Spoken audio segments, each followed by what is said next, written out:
Welcome back, everyone, to the fifth session of the day, addressing human security challenges through institutional mechanisms. I request our panel members, Dr. Joshua Thomas, Mr. Sanjay Gatia, Mr. Mohammed Hood Ibrahim, and Dr. Lawrence S. Prabhagar to kindly take the dais. The tumultuous security situation in the Bay of Bengal has serious repercussions on human security aspects for the communities in the region. It is important that discussions on security architecture in the region must take cognizance of issue matters that render these communities vulnerable and insecure. Political instability, internal conflicts, socio-economic crisis, pandemic, as well as multidimensional poverty pose threats to the sustainable development and peace and stability of the region.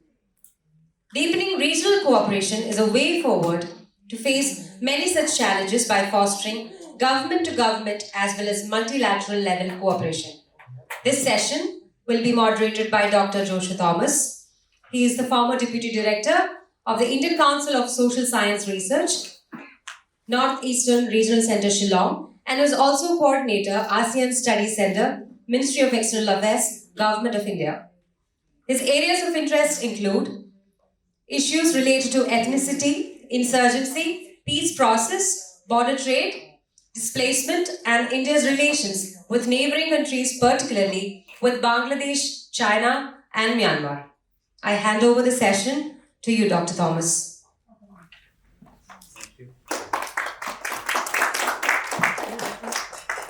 Good evening to all of you.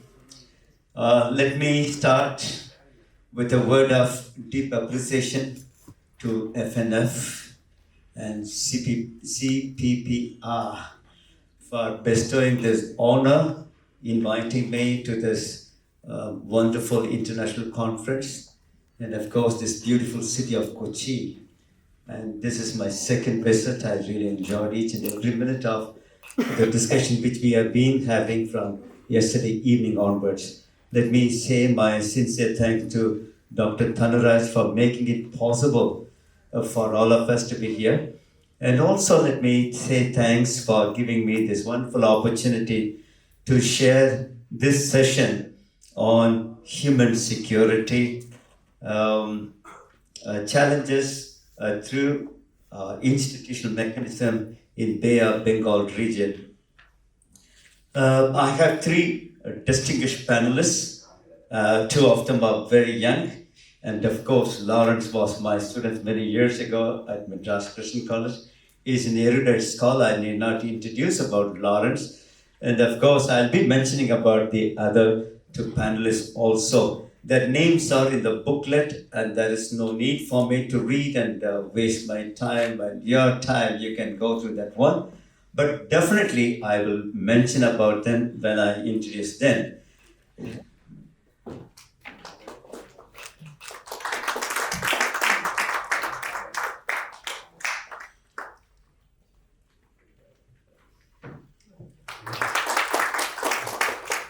Thank you very much, CPP. What I thought of having this panel is just I want to say a few things about human security. In fact, I have been in Northeastern region for more than, I don't know how many years I can say, more than 3.5 decades. And for me, being in Northeast, I'm a boy brought up in Chennai, which has coast with the Bay of Bengal. But I'm now surrounded by hills and valleys. For us, the continental route is more important with the neighbors than the maritime route. So I have this both advantage, being the maritime zone and being in the continental area. And what I thought to begin with is, I'll just say for 10 minutes or 7 minutes about human security, what it is, and a few things about the Bay of Bengal. Then I'll hand over to my friend Lawrence to say, because Lawrence has done a fantastic work. I had the opportunity to read his paper, which he has prepared for this event. He has given a holistic idea about human security, where he was talking about environmental induced displacement, which is very important issue for this conference. So I will ask Lawrence to begin with so that he can give us a sort of a panoramic view about the entire discourse on human security, especially from environment-induced displacement. Now, let me say a few things about human security. All of us, we know human security is a contested concept, and it is most inclusive in character and most global in its space as well as in its scope. We all know very well in the post Cold War era, especially the Western world, they took serious interest on the prevailing scene of human security across the globe. And we also know how the United Nations Security Council has taken serious efforts through the Human Development Report, where it has been highlighted the significance, the importance of human security. In fact, I have gone through the human security report, the handbook prepared by the UNDP. It's a fascinating thing to read those things. And I could notice there are four important salient characters or features with the handbook on human security the UN has given. First, they said it is universal. Secondly, they said it is people-centric. And then it went on and said interdependent and early protection. These are the salient characters of human security with the handbook on human security by UNDP has highlighted. Apart from that, they have highlighted about four interconnected elements of human security.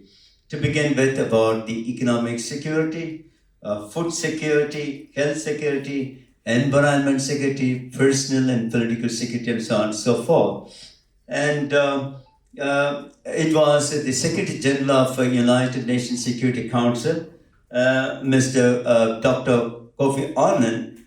He was telling about three important components of human security, where he highlighted in a beautiful way. He talked about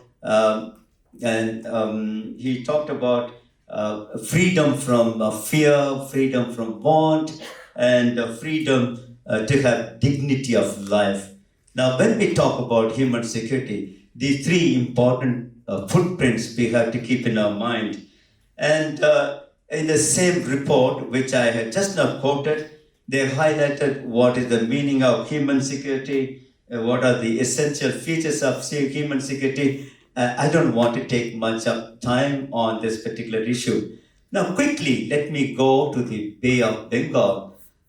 Yesterday, right from the kickstart of this event, the speakers, they were highlighting about the significance of Bay of Bengal.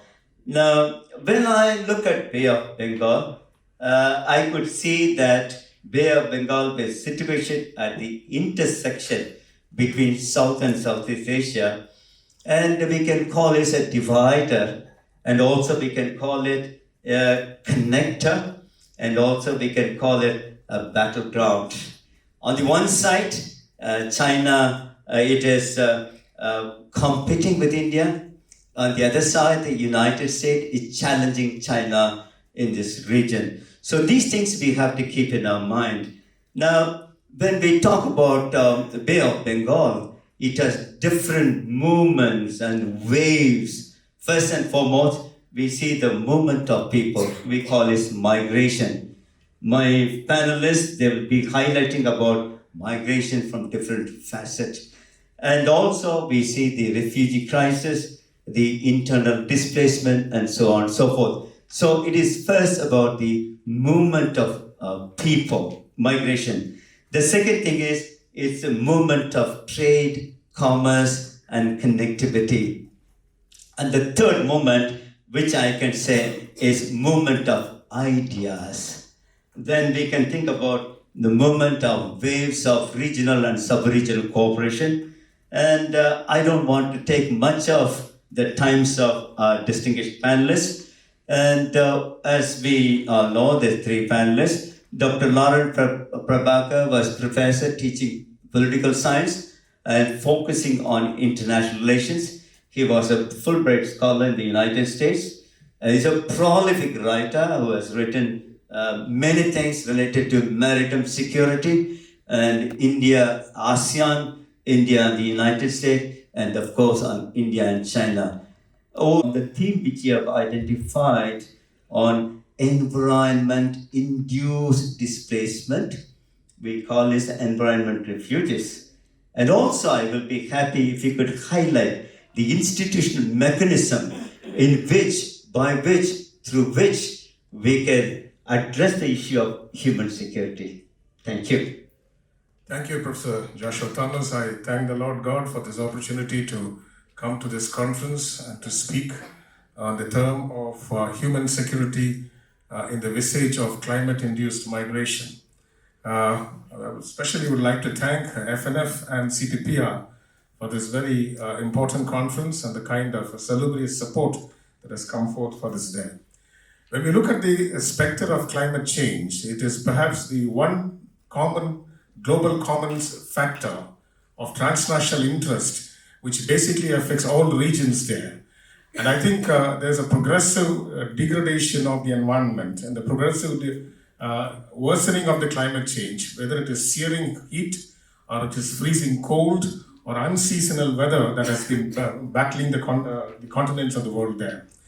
The impact of this climate change is basically the combination of climate change with social crisis. How climate change has induced social crisis, triggered political instability, and spewed a variety of security implications throughout the nations, leading to displacement of humans from relatively safer habitats, which has been worsening by climate change, into relatively safer habitats that has less impact of climate change there. Climate change is universal, but we can find that the corrosive impact has been varying from region to region there. Therefore, if you look into climate change-induced migration, there is a vital issue of human security that has to be addressed, and that is because of the displacement that comes in regard to humans in these areas there. Now, climate change is unforeseen. The templates of climate change can never be predicted, and therefore, with varied consequences, we find different parts of the world have gone into different kinds of climate change mechanisms. Let me outline the vistas of human security and climate change. The human security and climate change has produced what we could call cascading impact in terms of unbalanced economic globalization there. It has led to poverty and deprivation at an alarming rate in many of the areas where we find climate change has hit people there. And this is because the livelihoods as well as the habitats of the people have been badly damaged by the worsening climate change. Whether it is sea level rise or tsunamis or cyclones or searing heat, it has led to displacement there. Now, human security has been gravely impacted by what we could call adverse weather changes, and that has led to what we could call as the rise of urban unrest. Social crisis is one of the consequences, primary consequences of what we could call as climate change there. And therefore, when the supporting ecosystems are completely degraded, we find humans are left in despair there. So therefore, there is a psychological impact on humans when it comes to this despair situation in which they have been put up into that there. Now, the basic dependency of food, water, habitats, and shelter has been completely ravaged in many of these countries, and that has led to what we could call as the human security-induced migration to these countries there. Next, let me focus on flag certain points in human security in the visage of climate change migration there.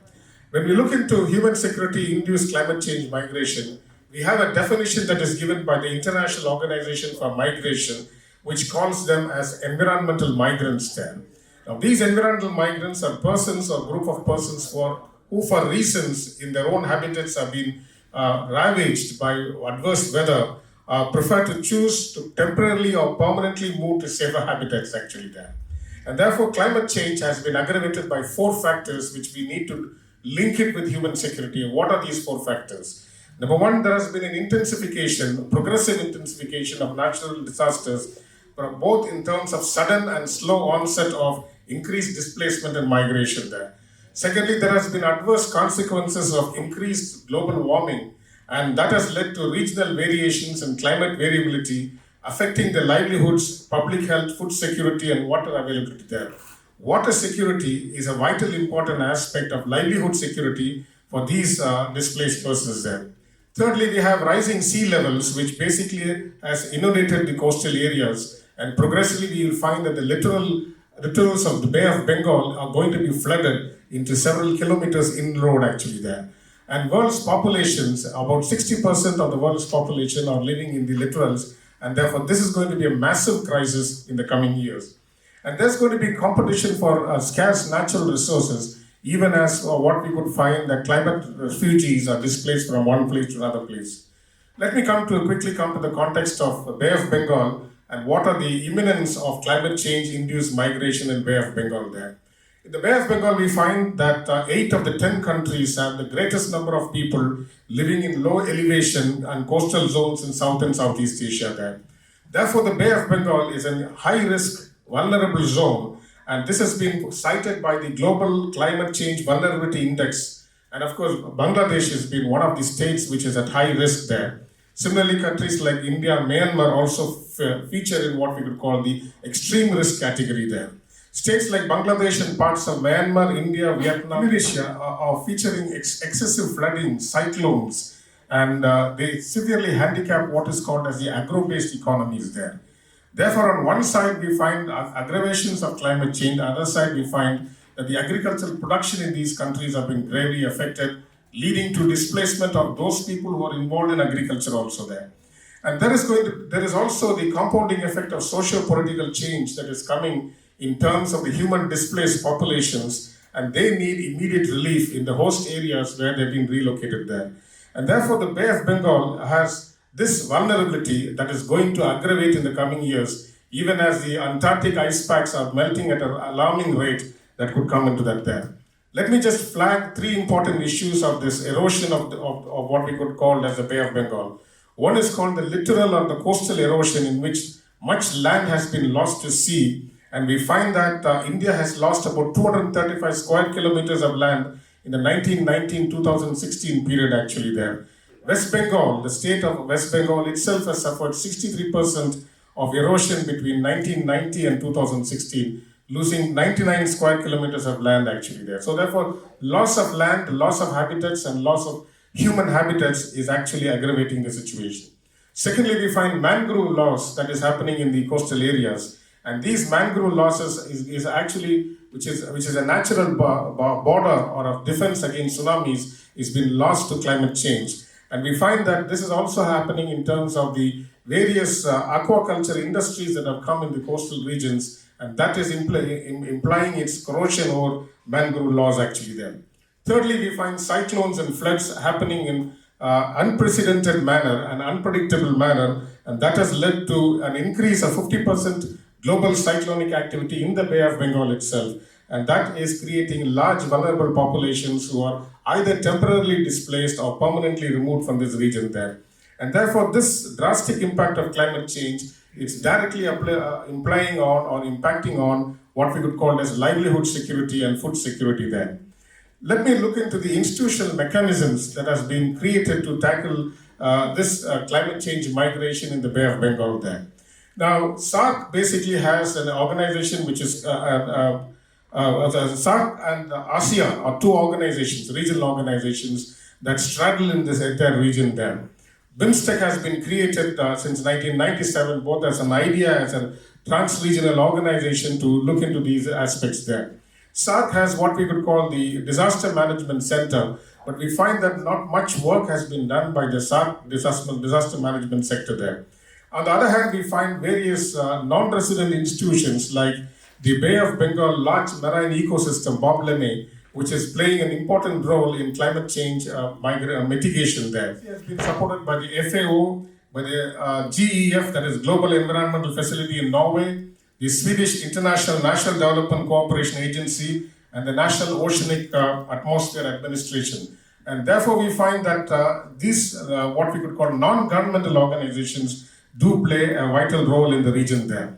The second institution is the South Asia Cooperative Environment Program called the SASAP, which has been funded by the UN Environmental Program, which is addressing a variety of issues. One of the overarching principles that has been guiding in terms of climate change induced migration mitigation has been the Nansen Conference that happened in Norway in 2011. The Nansen principles have actually set forth comprehensive framework by which these issues can be tackled into it, and it basically talks about increasing role and the bridge between non-governmental organizations, local communities, and the local government in tackling climate change, which is essentially a devolved approach there. And therefore, one of the important aspects that has to happen with regard to climate change is not only in terms of dialogue, but also capacity building, which the national governments in the region will have to facilitate into that. Thirdly, let me basically look into what we could call enhancing what would be the region's governmental, plurilateral, multilateral consortia to address climate change there.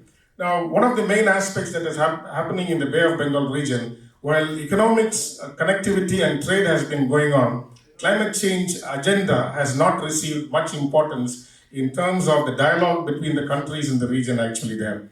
Except for the BOB, LME as well as the SACEP, there are no institutions that has this regional dialogue going in this region. Therefore, the imperative for a regional dialogue and regional capacity building is very important. And one of the leading examples of this climate change mitigation is the Indo-Bangladesh Memorandum of Understanding in terms of the conservation of the Sundarbans. That should be the working model framework into which these countries should basically talk in terms of climate change there. And there is also the need for reactivating or rejuvenating BIMSTEC's institutional mechanism for cooperation as well as cooperative talks between the countries in the region, without which BIMSTEC will lose its relevance with regard to climate change migration there. So what are the 5 or 6 principles, let me suggest as policy recommendations, which is essential to tackle what we could call as climate change. Now, BIMSTEC as well as the Bay of Bengal countries along with Southeast Asia need to have a climate security working group with a comprehensive agenda to address what we could call sea rise or sea level rise, or with regard to extreme climate vulnerability in the region there. Because that is actually leading to a lot of displacement of people in these regions there. Secondly, Bay of Bengal countries should have a comprehensive framework to address climate-induced migration, because climate-induced migration is creating pressures between home states and host states in which the migrants are being located there. Thirdly, Bay of Bengal should also create a multi-agency humanitarian disaster relief agency that will basically have shared information center.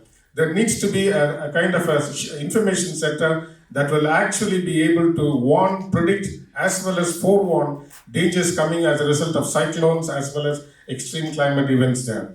And this multi-agency task force should have representation from all countries in the region, not only in terms of the different departments, but also in different representatives in the countries.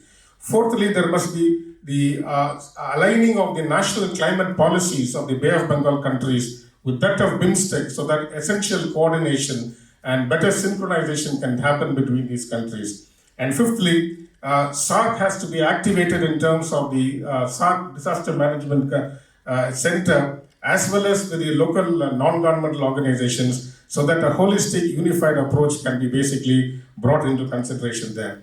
What we have to see in conclusion is the fact that climate change-induced migration is going to stay. It is going to be aggravated by sea level rise, and also to the adverse, unpredictable weather patterns that are going to be increased in the region there.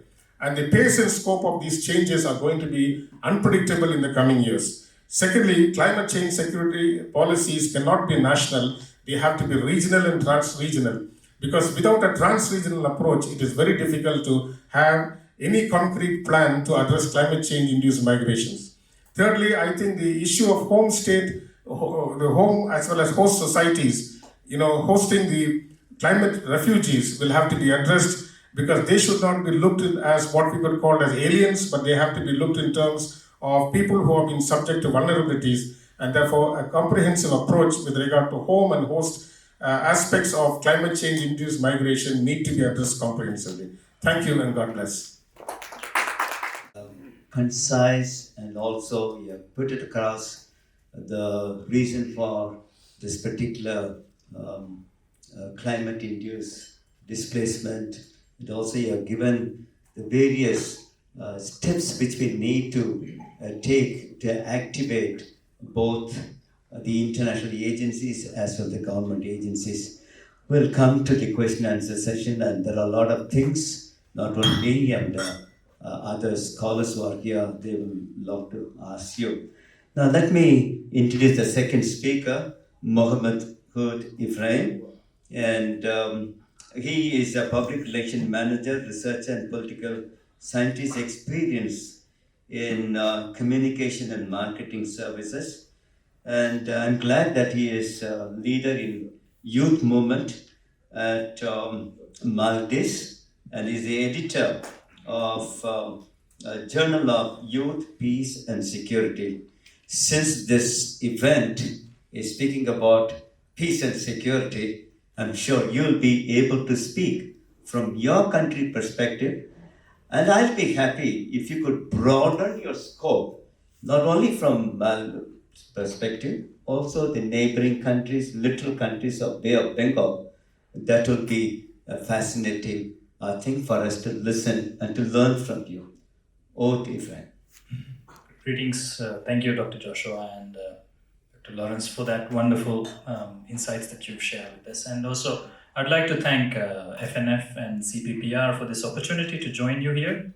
It's a very wonderful learning opportunity and an engagement. So I wanted to share some insights we had regarding our unique challenges when it comes to the Maldives, and also try to broaden it to the Bay of Bengal area as well. When you're looking at human security angle, for the Maldives in particular, we have environmental, geopolitical, and public health challenges. So the picture here that you're seeing is one of the answers to climate change that Maldives is proposing. It's the floating city project by the Maldivian government, which is meant to offer human habitats for the future. As you know, Maldives is on the front line of climate change and climate risk, which means that in the next 100 years, we might have to find places for our citizens to live. And so this is one area we are exploring in partnership with Dutch Docklands and Netherlands.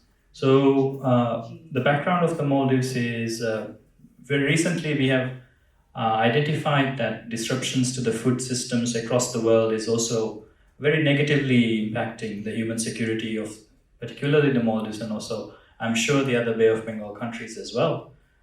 We import almost all of our foodstuffs as well as almost all of our consumer goods.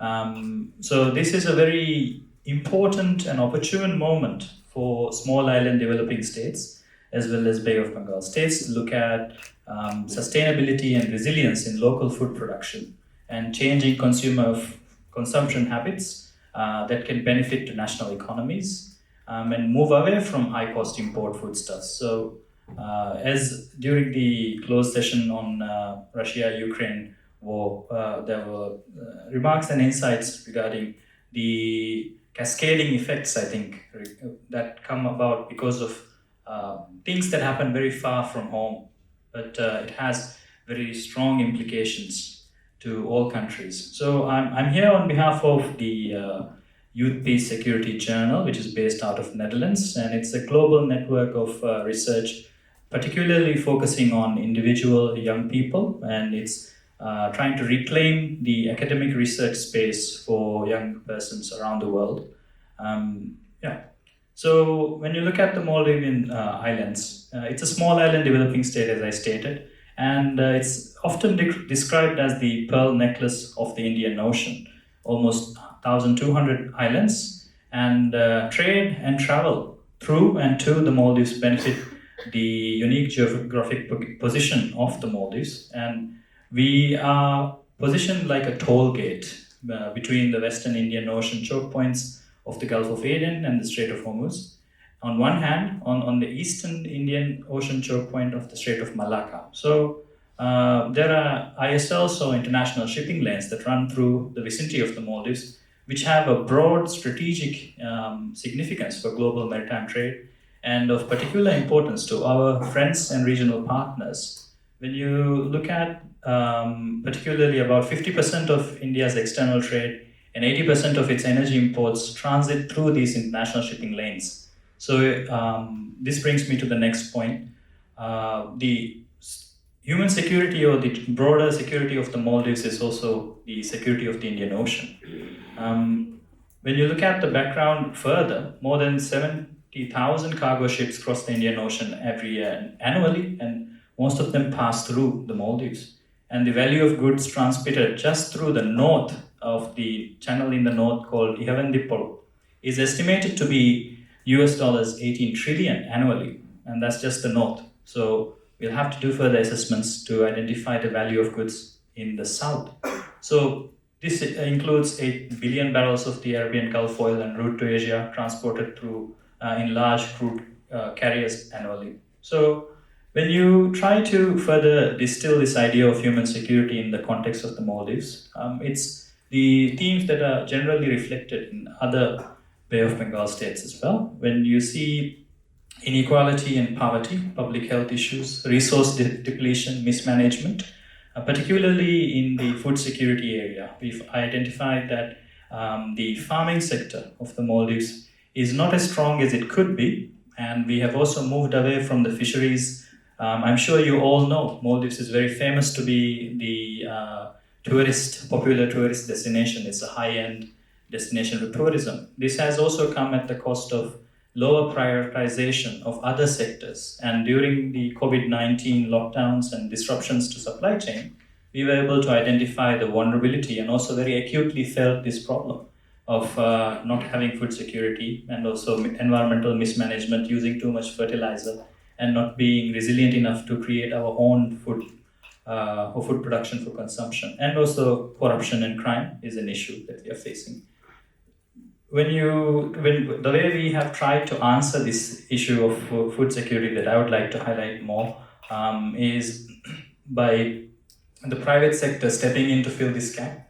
We have large-scale private actors such as the Seagull companies as well as Alfresco that have tried to create organic farming as opposed to the traditional, not traditional, but fertilizer-based farming that has completely destroyed some farmlands, arable lands when we have such little land. I'm sure that this practice is also reflected in other countries as well. So as one of my colleagues from the Maldives highlighted, the pollen line fish that we catch in the Maldives has a traditional emphasis on sustainability. Even our island populations were dependent on things like the natural resources, the freshwater lenses, and also our practices are very much based on sustainability. As such, we have this cross-cutting attitude towards focusing on sustainable methods of consumption and production, which we are losing at the moment, but with renewed efforts and with help from our partners, I'm sure we can bring back. Something else that I would like to highlight is that there is scope, and also it's not all doom and gloom. There is also a lot of hope around the corner, because the creativity and the innovation of young people, particularly in the area of revolutionizing farming through communications technologies, storytelling, the power of storytelling. Young farmers, through creative and dynamic use of new media, are creating new narratives of making farming more accessible and knowledge exchange, and also conserving traditional practices. So I think this trend is a global trend, but it's also starting its way in the Maldives as well. Just wanted to highlight the power of storytelling through Twitter, Instagram, Facebook, TikTok, WhatsApp, Telegram, and Viber. Although this may be seen as sometimes divisive tools for misinformation and disinformation, in the power of these different platforms cannot be discounted. And as I said, we are seeing young people using this to popularize farming and using them as a way to achieve food resilience and build sustainability into the social fabric of the Maldives, and also other activities that we are doing back home. Yeah. So in conclusion, in wrapping up, I wanted to note that the future for the Maldives is one of strong partnerships. We cannot exist in a silo. We understand that friendship and partnership plays a big role in the role that we want to play in the global community, as well as the outcomes that we want to achieve. We do not cause climate change, but the Maldives will be disproportionately and significantly affected by the negative impacts of climate risk. We need to build friendships and regional partnerships that are true to our own security needs. And Maldives has unique challenges in governance and building lasting characteristic of strong institutions. We are a young democracy, but we are learning. And I think the human security angle is particularly important because the migration aspect, Maldives receives and hosts a lot of migrant workers from different Bay of Bengal countries, and ensuring that their human rights are respected and that they have proper representation and proper treatment during the course of their stay in the Maldives is very important, and is an area that we can work together with states like Bangladesh, India, Sri Lanka. The Maldives is also, as I said, the pearl necklace of the Indian Ocean, and the reality is that Maldives is ensconced in the heart of the east-west global shipping routes, and as such, Maldivian security is Indian Ocean security and vice versa. So, just to sum up, building resilience into supply chains and food security and partnering is a win-win for all stakeholders in the Bay of Bengal region. And promoting good governance in small and developing states for human security and resilience, driven by, I think this has not been very much highlighted during this conference, maybe because not so many of us are here.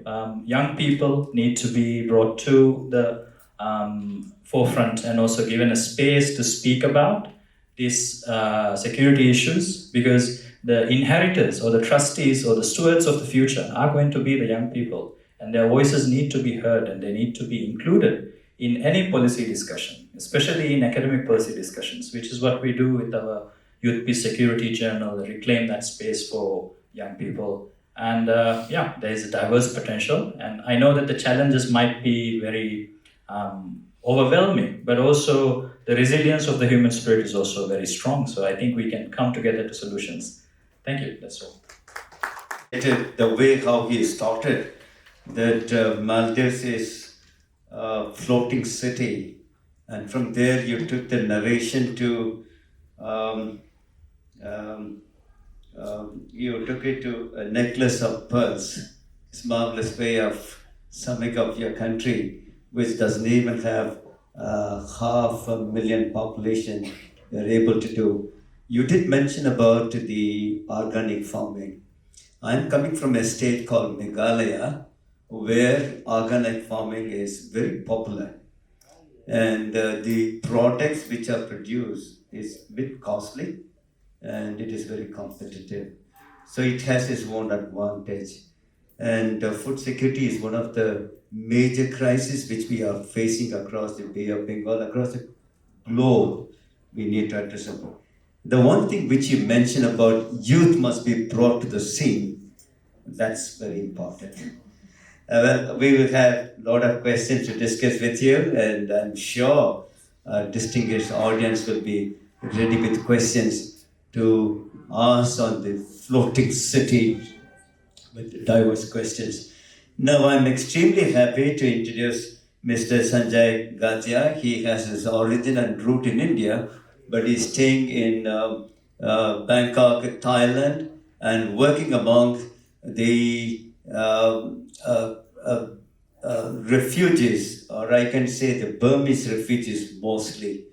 I'm using the word Burma because I'm more familiar with Burma than on Myanmar. And I have been to Burma several times, and I have worked on the Burmese refugees, and I did present some papers, my research work on the Burmese refugees in some of the international forums. And when I heard that Sanjay is going to speak on Burmese refugees, I was so excited, because the work which I have done is almost a decade over, So I want to have some fresh thought about the Burmese refugees. Now, India's northeast has proximity with Myanmar, Burma, and when military Jeddah has unleashed its oppression against the native, the indigenous people, the tribals, the tribal nationalities, Many of them, they have entered into our country. And unfortunately, I feel the pinch which they are facing in states like Mizoram and in Tripura and in Manipur. Even some of them, they have come to our state, Meghalaya. Their plight is very pathetic, and I have been to some of the refugee camps located in our region. So I'm sure Sanjay will be able to tell us the story, the narration, and I had a slight discussion with him. He was in a passionate way talking about the refugee crisis from Burma. Over to Raju. Am I audible? Okay. Thank you, CCPR, and thank you, FNF, for this wonderful opportunity to speak over here and to share. Some of the things that I know about. I don't speak as an expert because my professor taught me, when you say expert, remember the word X. Anything X in your life is no longer relevant. So we always have to speak it from the perspective that you're learning. All right. I am also speaking from the perspective that I spent last 7 years in Myanmar. I was with independent media. I'm not from a journalist background. I must be very clear about that. But at the same time, I was involved heavily into the strategic mission, vision development of the organization, as well as how and where we could report and what we could report on. And when the coup happened, we were heavily involved. Luckily, I was in Thailand that time along with some of the seniors, and we then had to shift the entire gear into getting all our team members onto safety. So much of the points that I'm sharing here is basically based on the observations and some of the points that have come from that perspective. So when we talk about, especially I'm focusing on the ongoing forced migration from Myanmar and the need to address the human security concerns, because that is becoming a huge concern here in the region. Why? Because when you look at the external and internal displaced Burmese communities, all across the numbers are going very high. You have got 1.4 million people who are IDPs within Myanmar at the present moment, and a lot more who are also going to be displaced soon because of the ongoing escalation of violence, specifically carried out by the military. When you look at Myanmar, within the borders of Myanmar, and all across neighboring countries, you have this displacement that is ongoing. But within India, specifically from Mizoram and Manipur, you've got 50,000 that are right now in our borders, or in Indian borders. But this is something which is documented. The undocumented numbers are still high. Delhi itself has got 2,000 plus Burmese refugees who have, after the coup, reached out over there and are looking to get refugee status determination. But since we don't have, UNHCR presence, and that is also becoming a huge problem. Within Bangladesh, of course, you've got more than a billion Rohingya refugees who are staying over there, and that is prior to the coup. At the present moment, numbers are a bit hazy on how many have crossed after the coup. Within Thailand, there are 22,000 that have crossed over, and before the coup, there were 92,000. So that's another numbers that are also, again, these are documented ones. Undocumented, the numbers would go higher. When we talk about human insecurity, my fellow panelists and also Dr. Joshua has also explained a lot more, so I'm not going to go into the reason. But what I'm taking these parameters that are there and just go a little bit in depth on it as to why there are a lot of concerns that we need to look at. When you look at the political insecurity, when the coup happened, the military junta suspended Article 420 from the then 2008 Constitution, and thereby cascading a lot of things that has now come out into the region as well. So that was basically protecting the fundamental rights of the people, and that was disbanded. You had Myanmar Penal Code of 1861, that is also known as the India Act of 1860, that is was applied and amended in February 2021, and which is redefining the high treason. New sections were used on criticizing any unlawful coup activities. There was also new section wherein people were told that you would be imprisoned for 20 years or more if you tried to dissuade the police officers or any state official from doing their activities. You also have got a new section called 505A, which was introduced after the original one, wherein any person telling someone that the coup was unlawful and untrue would be liable to the imprisonment of 3 years. So you got this legal framework that were put into place, wherein you have a huge problem or growing political insecurity. What was further added was the Martial Law Order 1, 2, and 3, which basically gave a huge transfer of powers to the military commanders, to the regional military commanders. And this was again in the areas of administration, security, social issues, trade, transportation, judiciary, formation of courts, deciding military cases, or tribunals, decisions and sentences handed down by the military court would be final, and any death sentence was only approved by the State Administrative Council chairman, that is the current military junta leader right now. And what you also had is the amendments or political powers that were given in the name of high treason and the use of criminal procedure code, especially section 122. So most of these laws, if you are looking at it, actually are very similar to us in India or in South Asia region, because we have this colonial legacy with us. So, if you feel that you can't, understand these laws, just look at the Indian laws. They are just, next to each other actually, with the additions of, Myanmar. In some places you replace India with Myanmar, or just additions, and that's exactly what it is. So you have got a lot of these, use of Indian Penal Code, or as it is known, or the Myanmar Penal Code, Sedition Acts, the Anti-Terrorism Act, or including their Ward Reporting Act that is there, wherein a nighttime visitor has to actually report to the ward, and if you are not from the ward, then you are liable to be arrested, and also the person who is housing you would be arrested. So you have these fundamental rights that have been kind of completely diluted over there. When you talk about personal security, there was a huge targeting of minorities taking place, both from ethnic and religious minorities. You got schools, hospitals, and religious places that have been destroyed in a lot of places. I mean, forget about Yangon, but Yangon so far you will see is like, in images you will see is all safe, but when you actually look at alternative media that is there, which are all basically your ethnic ethnic news groups that are there, they are all reporting about how there is huge death and destruction taking place, including rape and killing of young children, women, even elderly women as well. So you got laws that were protecting the privacy and security of citizens that was also amended, and a lot of them were giving powers to the military to arbitrarily enter the homes and confiscate your personal belongings, or including arresting you without any charges that could be levied. Cybersecurity law, when you look at community insecurity, cybersecurity law was introduced immediately as a draft, but what I hear the latest is right now that the law is almost kind of being passed through.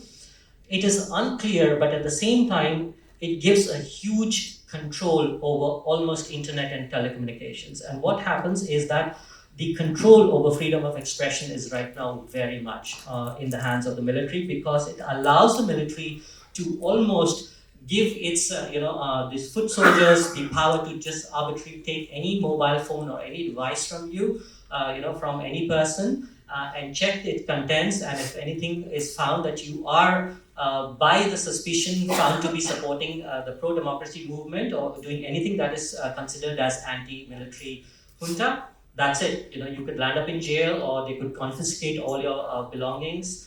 That is there. And at the same time, it also gives the military a huge power to control the data, the internet data, the routers, access to information or personal information, which they can ask the service providers to provide you.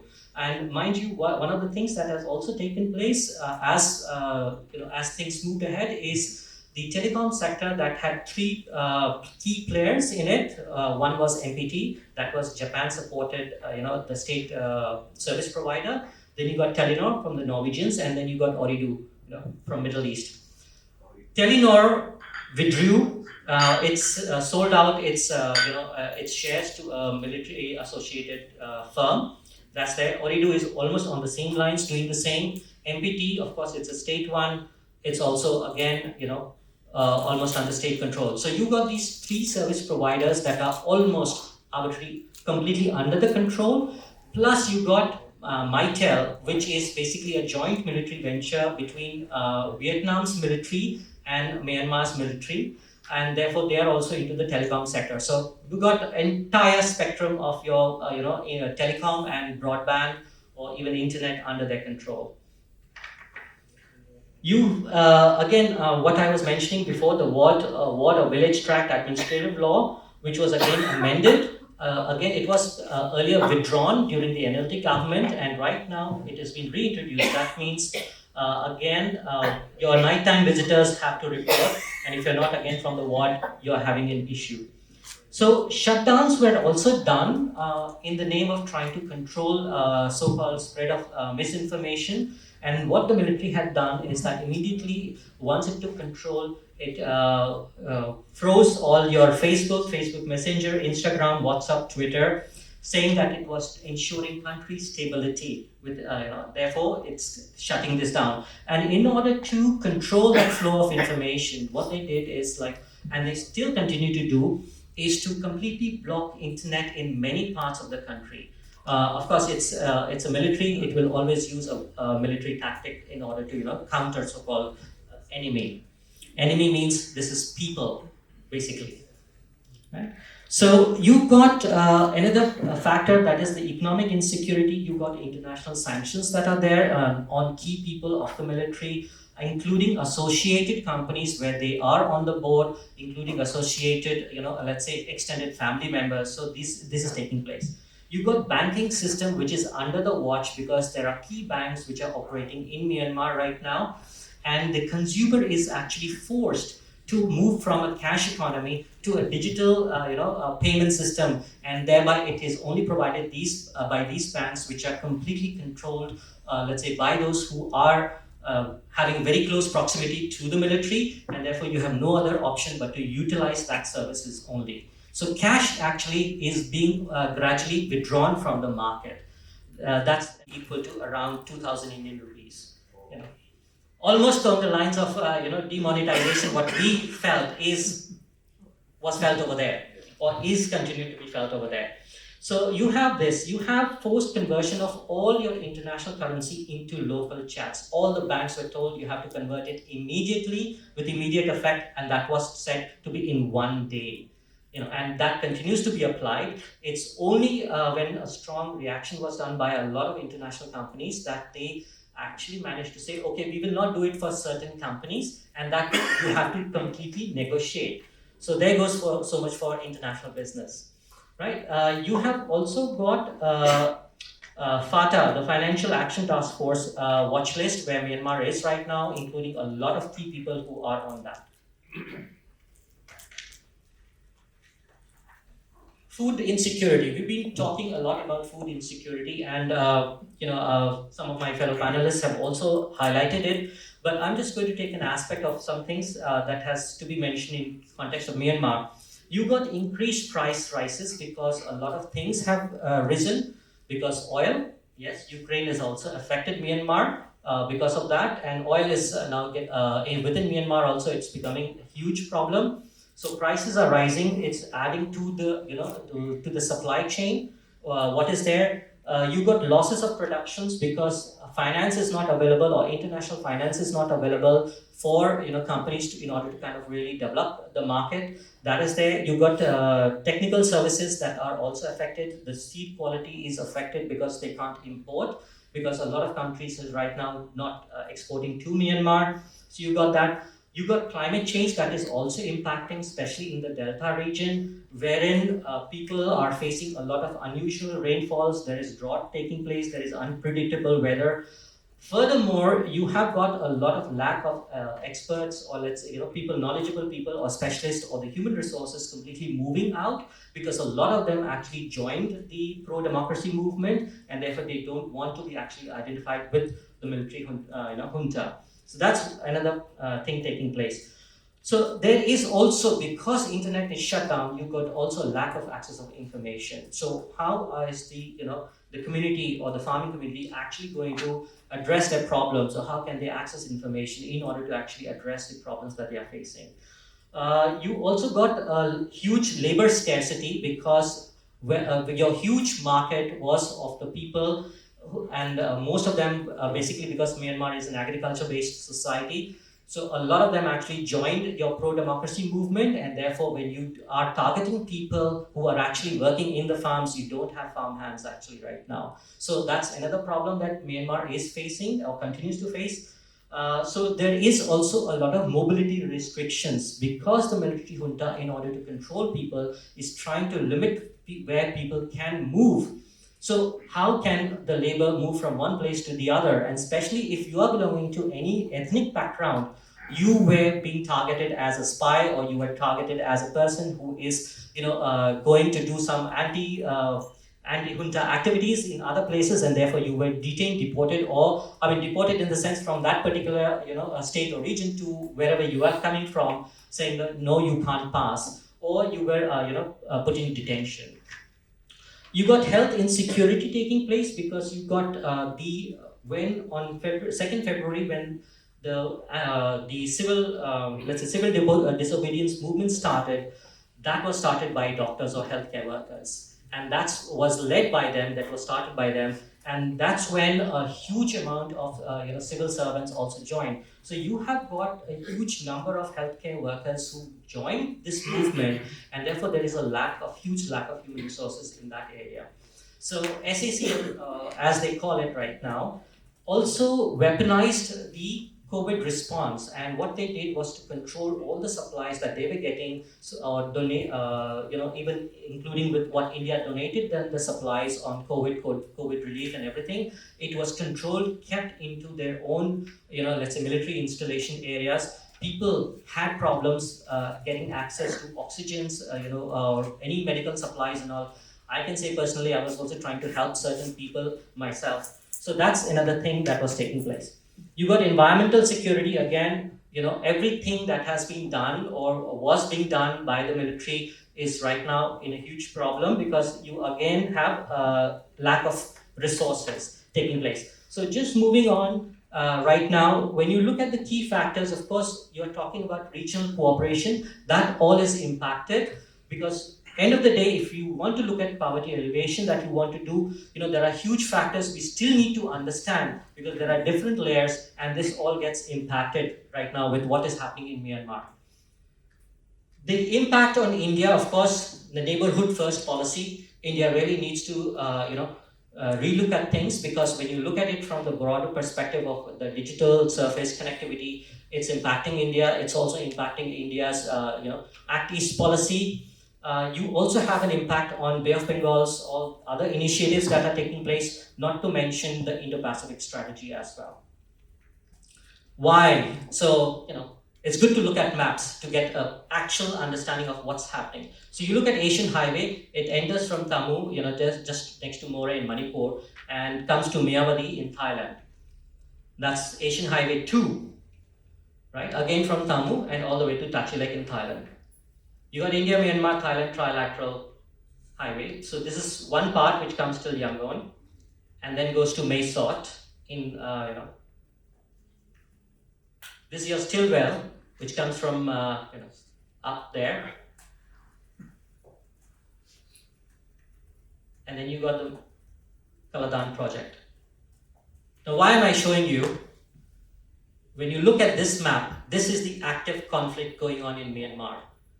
Sporadic places everywhere wherein the military is actually targeting its population, or the armed groups, or I don't call them armed groups, but I call them, they are called actually People's Defense Forces, which are actually targeting the military. You got ethnic armed organizations that are also, which are either pro-military or anti-military, which are again having actions over there. So on what grounds can we actually say that land route is possible, or anything that Myanmar says to do is possible? You look at the middle areas of Myanmar, that's where is all your production, all your food products. So all the vegetarians here in the room, especially if you love your dals or pulses and all, that's the areas where it's highly, all the war that is going on, and therefore your price is going to be increasing, for your pulses right now. The food production or the food basket for Myanmar right now is almost gone. Yeah. So that's all I want to say is that the impact is a lot, and it's on the lack of documentation for people who are in India or otherwise who are displaced. There's a lot of risk of arrest that takes place. There's detention and deportation. There's trafficking of young women that is taking place. There's healthcare services are denied because they don't have any ID, because they don't have any documentation with them.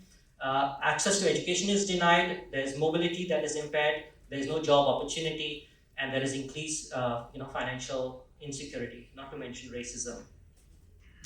So just to summarize, India needs to develop its own national refugee policy. India needs to lead a regional comprehensive action plan of its own. It can't depend on ASEAN to develop, or say the 5-point consensus by ASEAN is the one that they will support. India needs to take its own lead. It needs to do constructive multi-stakeholder engagement policy on humanitarian assistance, and also it needs to facilitate political reforms via political empowerment and mainstreaming inclusiveness of women, gender, ethnic minorities of Myanmar. And that can start with providing them with access, on its own soil, for them to get access to these resources. Thank you very much. I'm tempted to stop you after 10 minutes, but hardly for me to get any sort of insight on Myanmar or Burma. Being very close to Myanmar, we hardly get this sort of stuff what you have said. Thank you very much for your insight, and you have given a vast thought for us to think about it. The last point which you mentioned, that's very important. This forced migration. It is, the people who are leaving Myanmar out of insecurity is vulnerable. You have mentioned about women trafficking. That you could not highlight because of the paucity of time. The number of women who are smuggled out of Myanmar, they are brought to India, especially to Siliguri. There is a chicken neck corridor. From there, they are taken to Mumbai, to Nepal, and to other places. It is really a horrible thing to study about it, to read about it, to hear about it. It's a terrible human right crisis what we are facing. You mentioned about India needs a refugee policy. We need it. You have mentioned only about the Burmese refugees. Now, this forum is on Bay of Bengal. The little states all having the crisis. Just open your eyes. We have refugees from Tibet, refugees from Sri Lanka, Tamil refugees, and refugees from other countries. We have to think about it. Rohingyas, Brus, and others. Their condition also equally very bad. So there is a need for us to have a separate panel on the refugee crisis in Bay of Bengal. Maybe CPPR and FNN may think of having an event on refugee crisis in Bay of Bengal. Well, I'm just putting a thought for you. But, it will be nice if you could broaden your scope on it. You said about the Asian Highway 1, Asian Highway 2. I have crossed number of times the Asian highways. You said about Silbert Road. For Myanmar, Silbert Road will be easy for them. But India, I have done work on Silbert Road. We have asked, but government of India will not open the door because of our relationship with China is strained. And there are many questions which we can put across to you. Now, one thing which I want to say, in the earlier session, there was a lady, she was talking about elephant in the room. Now, I want to put the same question to you. Elephant in the room. In Myanmar, we have China, which has taken literally the farmlands, controlling the gas supply and many things. And how you will say about the Chinese, their relationship with junta and also with the ethnic minorities. That's for you. Now let me come to Hood. You have done a fantastic work. Just I want to ask one small question. I will open the floor for the distinguished delegates. Just I will ask only one question because they too have a lot of things to ask you. You have mentioned about a strong partnership your country needs, not only your country, all the little country needs partnership with one another so that we can grow together. We cannot grow in isolation. That's part of this event, having strong partnership with all the little countries. Dr. Lawrence, your thing is a fantastic presentation. We learned many things from you. And in fact, I scribbled down many things to ask, but we have very little time. You see, for India, this year is a very important year. 75 years of India's independence, G20 presidentship, and SCO presidentship. Now, how far BIMSTEC can play a role in this migration, climate migration? How you visualize this? See, for example, SAG, it is a non-starter. Maybe because Pakistan's presence is making India to take a back seat. But in BIMSTEC, we have so much freedom, so much we can do, and why we are not able to move forward. If you could say a few things about BIMSTEC and its role in Bay of Bengal, that would be an exciting thing. So I asked the three panelists to just give few thoughts about the questions which I put. After that, we'll open the floor for the distinguished participant. First you. Yes, Professor Joshua, I agree with you that we in India, we need a comprehensive refugee policy. There's no doubt. Actually, one is already in discussion, and it was put forth with the Indian government by many of the organizations up north. But yes, I would say that this is an opportunity for us to consider how we want to discuss that here, in southern India, and look at it from this different perspective, from the Bay of Bengal perspective. And therefore, separate, complete seminar on refugee issues would be really welcome. Not to mention on women and gender as well, because I feel we are such a manner, over here. Sorry to say, but we need women and non-binary representation very much in the room to speak about these issues, because the refugee issues, especially for women, is really becoming a huge problem. And over the last 6 months, when I was actually engaging with a lot of people from Burma whom I was able to talk to, and also women's organizations and all, a lot of them expressed how they were trying to reach out to Indian groups, but they never got much of a response, and how they actually lacked the knowledge to know where to engage, whom to engage. That is another. Second, there are always a lot of questions that came through while engaging, not just with women's groups or with LGBTIQ groups, but also with a lot of political representatives who were there, or those who were actually engaging in political activities, was why does not India respond? And that shows us that there is a huge need for India to actually reach out to a lot of diverse stakeholders and engage them. And this is the time when India should really start doing it. And India should not be looking at what is China doing and therefore shall we do a very reactive kind of an approach. It has to be a very proactive approach. China has been active in Burma for a long time, since they got their independence, and it has been moving along for a long time as well, and it has been providing them the support in terms of veto power, in terms of whatever they needed in terms of resources and other things. India, on the other hand, shut its door after '88, and then said, no, we are not. It's a pariah state. We are not going to engage with it because it's not talking about democracy. That's it. So yes. So and therefore the problem is that India lacks a proper scholarship and study, and this is the time to really start it. Thank you, Professor Joshua Thomas, for the question. Largely, India has been doing a lot of talking, and talk shop diplomacy is what India has been known for.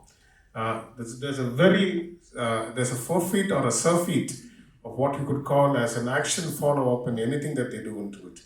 In fact, new ideas have been toyed, but you don't have any proper follow-up response into that. And that is basically reflected in the foreign policy bureaucracy, which is largely generalist, which is largely what you could call as ego-seeking. And therefore, we do not have any concrete response in terms of ideas and initiatives as to how to follow it up actually there. You may have a variety of ideas being thrown out into it, but what is essential for a rising power is the sustainability of these ideas and initiatives into concrete form there. So BIMSTEC, which has been originating since 1997, has never found its own fruition. And BIMSTEC's rejuvenation now is a direct consequence of the rejection of BCIM there. Because BCIM was basically involved China, India wanted to have BIMSTEC as a kind of an alternative. But we'll have to wait and see whether the foreign policy bureaucracy of the Ministry of External Affairs will take a real shape into that there.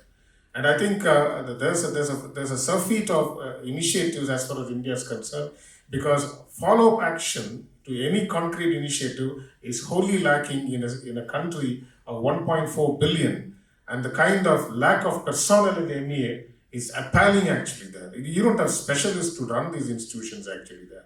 And these foreign policy bureaucrats are basically generalists, they are basically inward looking, and they have been prolificate in terms of spending expenditures, but have not come back with any concrete initiative. Sorry for the scathing remark, but it's the reality of the day as far as MEA is concerned. Thank you. Okay, Lawrence, you have said about BCIM. I'll come back to a little later since I have brought out a book on BCIM. Thank you, Dr. Joshua, for your question. Very good question. The Maldives has been traditionally and also in the recent past been open to partnerships and friendships in different networks. We rejoined the Commonwealth after our brief departure. We are also working together in other areas with different international organizations. Even SACP, I think Mr. Naeem noted that we are very open and we are working to create partnerships and friendships that can benefit. And with India, we have a very close relationship under this administration in the Maldives.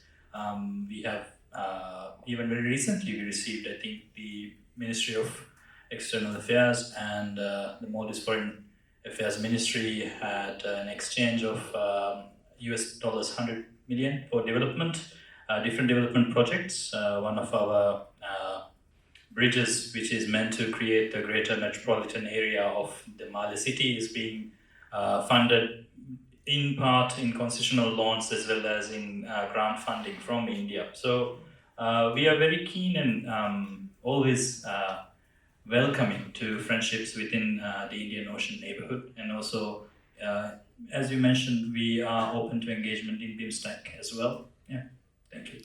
We have just 10 minutes time. And I have been given a clear-cut instruction to wind up at 5:30. My name is Philip from the Young Liberals Germany, and my question is for you, Mr. Ibrahim. You mentioned the importance of including the youth when framing policies. So my question for you is, how can we bring the youth more to the table, and what benefits can the youth bring to the table when we talk about the security in the Bay of Bengal? Related to Sanjay, question is to Sanjay. I have been analyzing different world affairs for many years, and obviously I've been watching Myanmar as well. I think this is the first time I hear someone give so much detail of what's going on in Myanmar. I think this is all happening under our watch. Thousands of people are being killed directly by the military of Myanmar.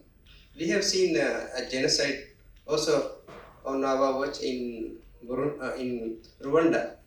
Like close to 1 million people were slaughtered in a genocide. At that time also people sort of watching, I guess, because it took some time. And in this situation still going on, you can see because of the attacks, by the military of Myanmar, there are spillover effects into India, into Bangladesh, and also into Thailand, definitely.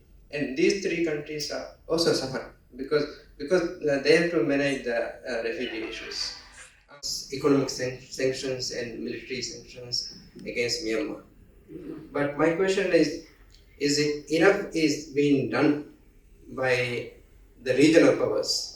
And also, is there anything done by the Bay of Bengal group? Because Myanmar is in the group.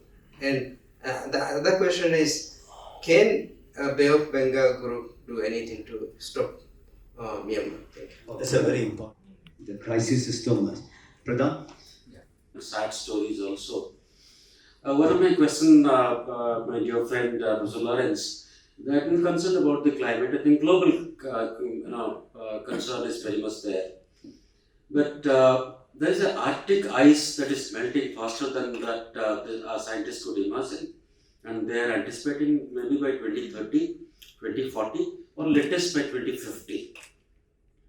It's divided perception that if at all ice melts, there's a great climatic impact, and it has direct connotation to the Himalayan ranges. And we consider, from the Indian side, we consider Tibet and the Himalayas as the third pole of the world. And this is directly also connected to the Indian Ocean rise, where our friends from Maldives and everywhere, the entire structure is going to be tampered, virtually disrupted in the maritime sector. The ocean rise and all kinds of things are going to happen.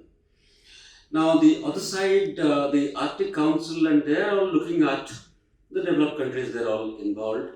They are looking at if at all the ice melts, then there's a new shipping route also will emerge where the vessels from London can go to Vladivostok without coming to Indian Ocean. They'll go up north, and 40% of the distance will be reduced. So, cost of transportation.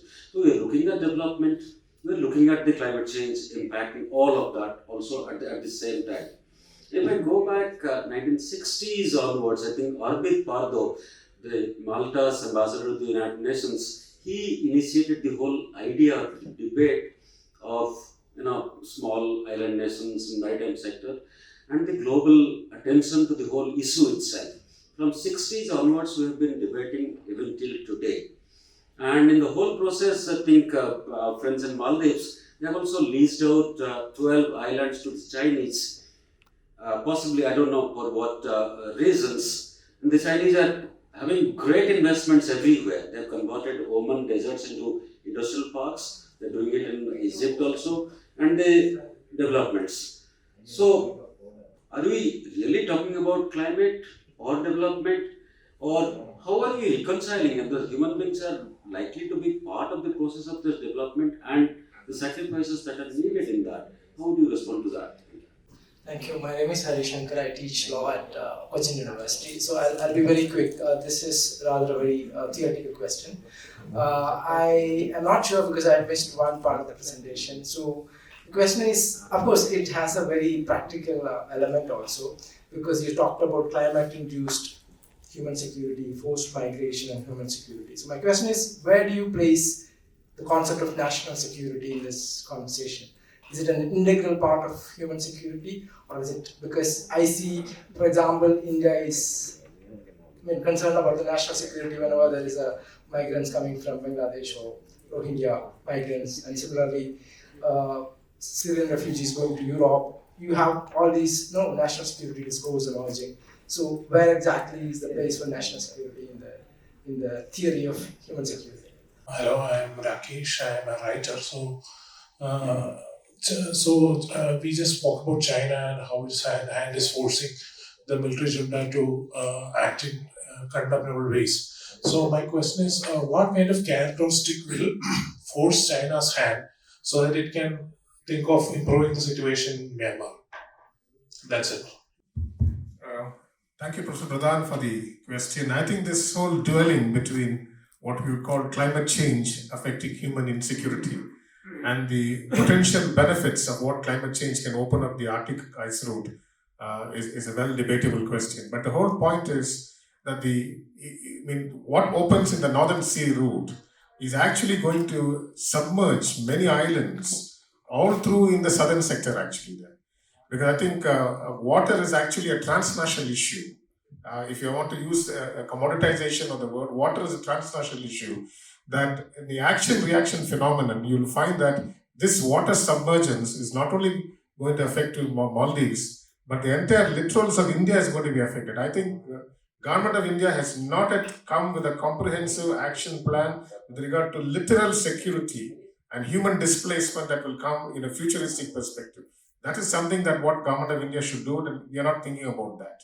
And therefore, this opening of the Northern Sea route may be beneficial for the European nations, but at the same time, you'll find that will come at a huge, colossal cost of submergence of many islands, in which that will be the greatest human tragedy to come about that. So that is my take on that. Now, regarding the national security, human security nexus, I think national security is a very traditional and a military-centric security perspective that could be there. Human security is a component of comprehensive security, and that comprehensive security has to be factored with national security there. I think climate change cannot be fought with jet fighter planes, frigates, destroyers, and nuclear submarines and aircraft carriers there. Now, that's a reality into which it's a transnational issue again, and therefore you need to have a holistic perspective as to how this climate change as an environmental security issue or a climate security issue has to be located in the larger context of human security, because human insecurity is being imperiled as a result of of these displacements that have been happening to it. I think national security is meaningless in the face of a transnational threat that is blowing across the world. Actually, that's my take. Thank you.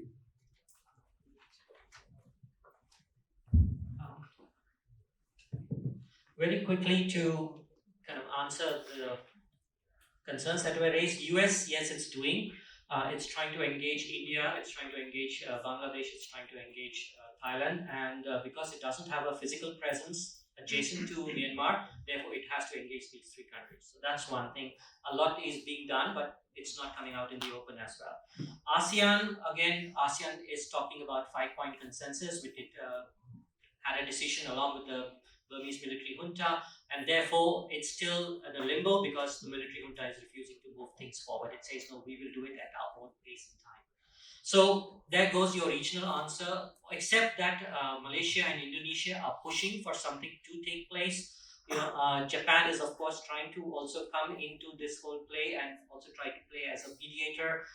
There is a influence it has got on the Burmese military, but it is not exactly playing so hard.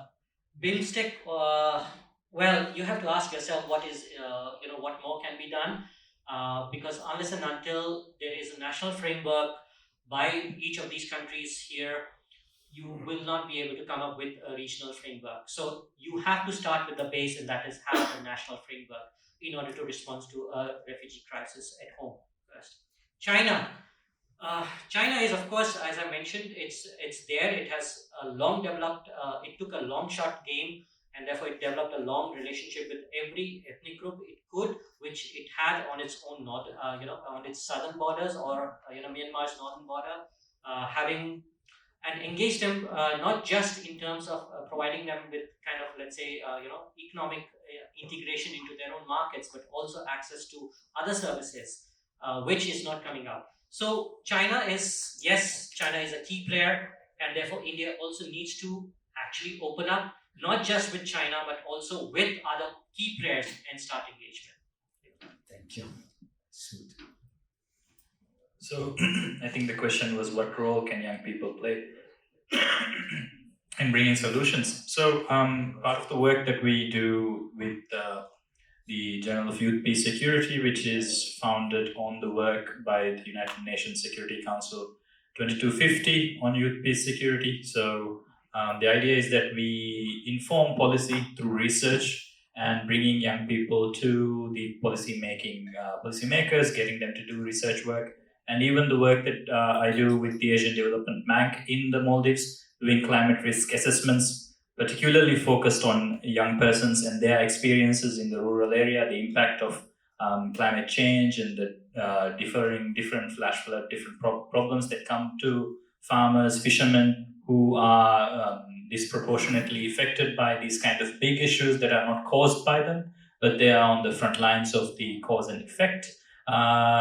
We are doing this young people from grassroots level to policy making, and even the research driven work that we are looking at in the scientific community as well. I think the doors need to be fully opened, and if not, young people won't be engaged. And if it's a disingenuous or tokenistic engagement, young people are quite smart. They will know that they're not being engaged properly, and they will turn their back on whatever process or mechanism that you may be trying to implement. And this is the same message that I carry to all my engagements from UNCT or UN Counterterrorism Office's PCDE work, as well as the ADB climate risk assessment work, as well as the UNOY Journal of Youth Peace and Security. Yeah, thank you. Thank you. I'm sorry I have to stop you because Thank you. we are running short. Lastly, let me ask whether the funding agency, Dr. Carlson, or you would like to ask any question? What about you, sir? The last question you can put across. Thank you very much for all these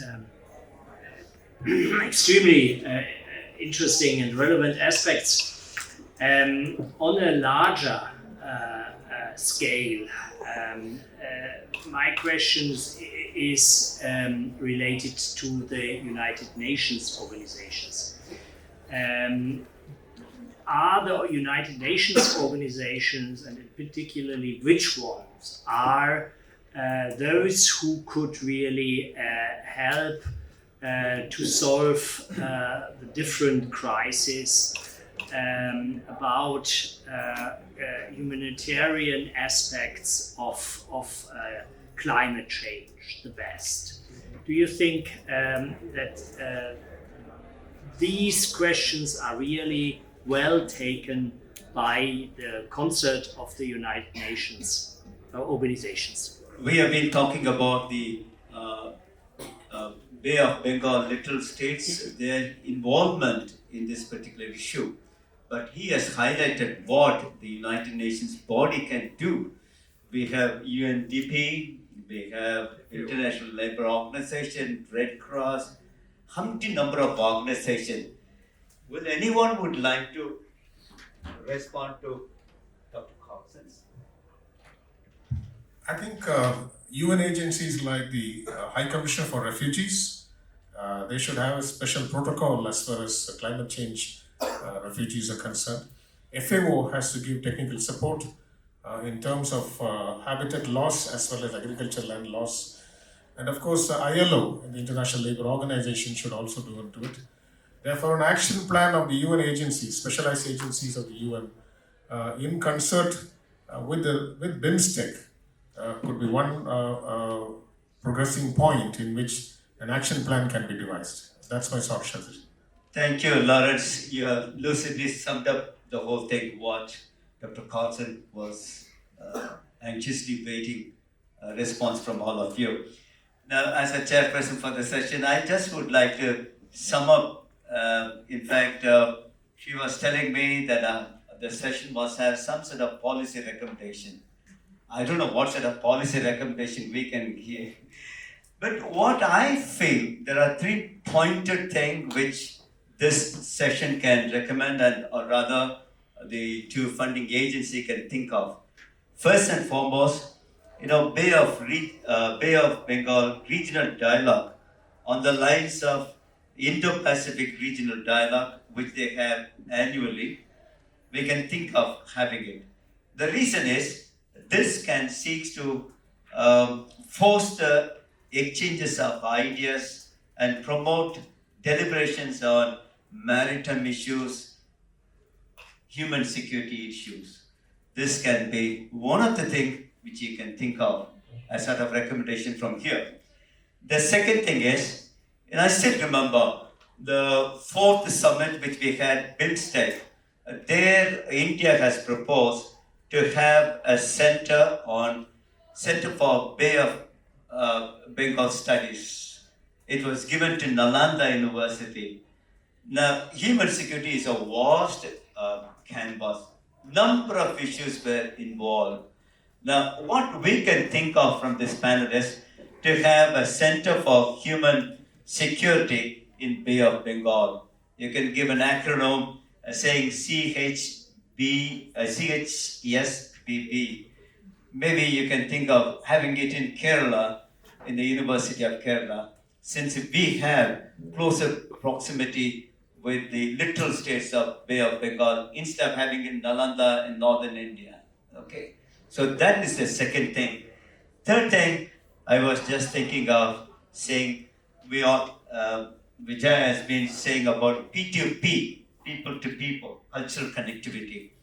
Now, taking a cue from his argument, we can think of having T to T, think tank to think tank, as sort of a forum where all the 7 little states and 2 landlocked countries, 9 of us, they call this in Sanskrit Navratan. You can have 9 states having its own think tank and having an annual event which can be hosted by CPVR. Now I'll stop here. We can go on and talk. Maybe over a cup of tea we can talk more. Let's stop it. Let me congratulate all the 3 panelists for giving us a food for thought on human security issue in their own style, in their own simplicity they have presented. Can we give a big applause to all of them? Thank you. I thank our esteemed panelists for discussing holistically a very sensitive issue. And this is the last panel for the session, for the day and for the conference. I request Dr. Gopinath to hand over the mementos as a token of appreciation to our panelists. Thank you very much. Mr. Sanjay Gathia.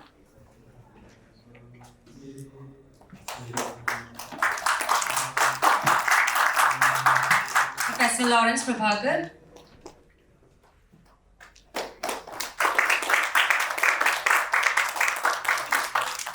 And Mr. Muhammad Hood Ibrahim.